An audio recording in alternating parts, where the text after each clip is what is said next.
So yan mga kasolo, what's up? Magandang araw po sa inyong lahat. So ang content natin ngayon mga kasolo, for the first time, yan. Gagawa tayo ngayon ng yung sinasabi nilang oil kalan or kalan oil, basta oil kalan. Yung ginagamitan ng mga used oil ganyan para lutuan. At kung mapapansin nyo guys, wala akong makitang yung pipe na malaki at wala na ring time para maghanap. Kaya ito na lang, gumawan lang ako nung ito yung angle bar na 2x2. Yan, or 3mm yata na angle bar na 2x2. Yun, pinagdugtong-dugtong ko na lang siya. Kung makikita nyo, square. Yan, so kakaiba to compare sa mga nakikita nyong oil kalan na ginagawa nila or ginagamit. At yun, gumawa na nga tayo ng ganito. Tignan natin kung anong kalalabasan, kung gagana ba At syempre kung square yung ganun niya, square din yung nasa loob kung saan lumalabas yung apoy. Yan, ganyan yung magiging itsura niya. At gumawa na rin ako ito, angle bar naman din to na 1x1. Kung meron kayong tubular na 1x1 mas madaling gawin. Ito pinagdugtong ko na lang. Yan. At syempre gumawa na rin ako ng plate niya para sa ilalim. Yung ganun nga. 'Di ba? Tapos ganyan. Yun yung magiging itsura niya. Sana nga gumana at hindi masayang tong gagamitin natin. So kasi kadalasan na ginagawa nila ay yung pipe yung bilog. So yan, asimbulin na natin. At ito syempre ang gagawin ko ngayon ay bubutasan ko to para dito, para labasan ng hangin para dito. Makikita nyo na unti-unti mamaya. Yan, so yan, nabutasan ko na rin pala siya. Yan, may butas na siya. At ito, bubutasan ko na rin siya. Simulan na natin kung gagana ba itong gagawin nating oil kalan. Ito syempre, sukatan natin siya sa gitna. Kung ano yung gitna niya.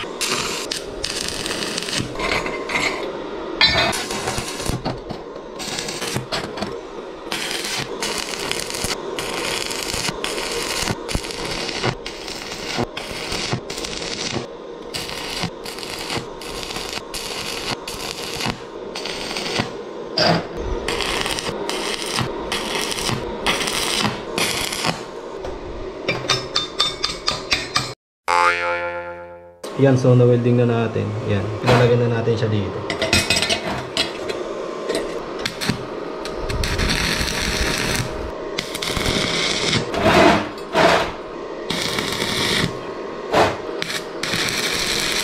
Yan so gitnang-gitna na siya.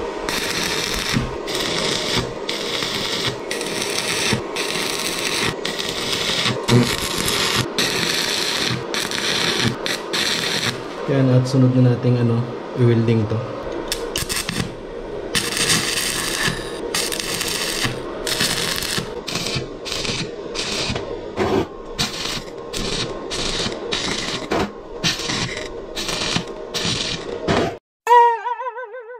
So yan guys, na-welding na natin.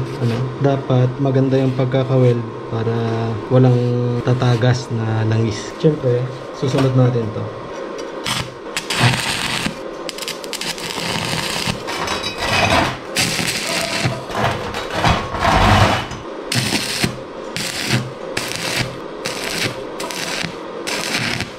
So ayan, na-welding na natin siya. At isusunod natin yan. Daanan naman ng oil papunta dito sa loob. Kung mapapansin nyo, gumawa na ako ng frame, tsaka yung lagayan natin ng langis. Ginawa ko na siya. Lang to, 2x3. At syempre, lalagyan natin siya ng lagayan ng langis, tsaka yung labasan naman niya. Papunta dito sa tubo na to na ginawa natin. Papunta naman dito. So, gumawa na natin ng frame para mas mabilis ang video natin. Hindi ko na pinakita kasi may kanya-kanya namang diskarte tayo. Kung napapanood nyo yung iba na gumagawa, iba yung style nila. Sa akin, ito, gumawa ako ng ng paa dito, hindi dito. Yung iba kasi dito gumagawa ng paa eh. Dito mismo sa may lutuan niya. Sa akin, ganyan ginawa ko. So, ayan, ilalagay na natin to. Ikakabit na rin natin to, yung anuhan ng langis.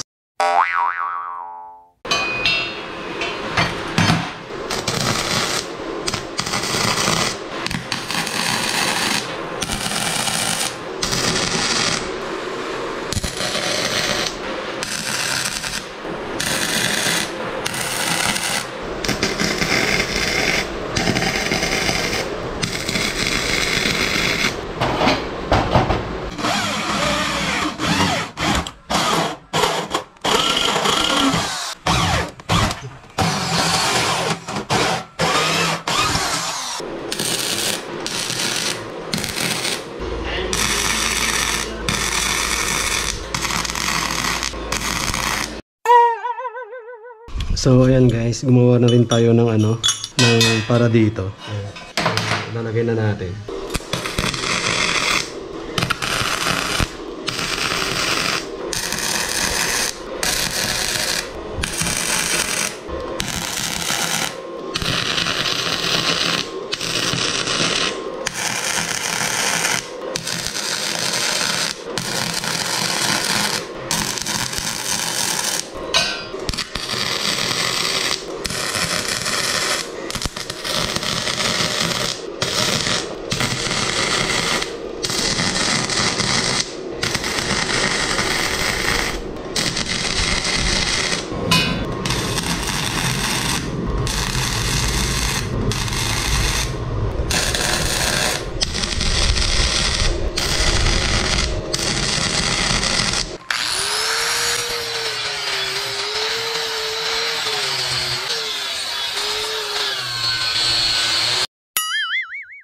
Guys, nabuo na natin siya at syempre try na natin ngayon, sana gumana. Hindi natin alam kung gagana. Lagyan muna natin to ng langis. Ito yung use oil at syempre lagyan muna natin dito para sigurado ay sana gumana. Sindihan na natin, lagyan muna natin ng tissue. Ay, sana gumana. Kasi pag hindi, sayang. Ay, sana gumana. Siguro kailangan ng konting time. Hindi yung agad-agad gagana siya. May titadin yung may apoy naman eh. Oh. Ay, gumagana kasalo. Gumagana. Ay, mukhang successful naman yung ginawa natin.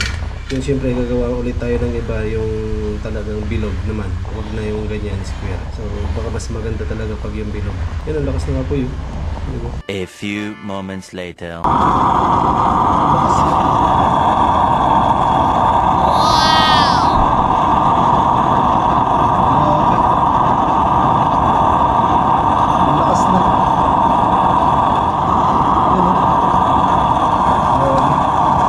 Yan, kung mapapansin nyo, lahat ng butas na may lumalabas na, kaya super lakas na.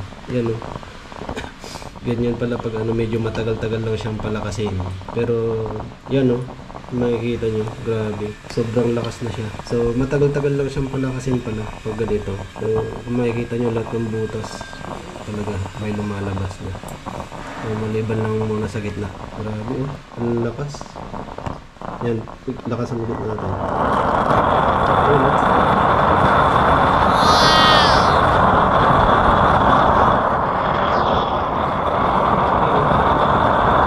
So successful mga kasolo. So yun, grabe ang lakas. So yun, maraming salamat mga kasolo. Sana may natutunan ulit kayo sa aking kakaibang video ngayon or kakaibang content. So yan mga kasolo, ang ating oil kalan. Successful po yung ating oil kalan na square. Hindi siya yung bilog. So successful. So maraming salamat kasolo. Diyan, magandang araw po sa inyong lahat. God bless. Ciao. Peace out.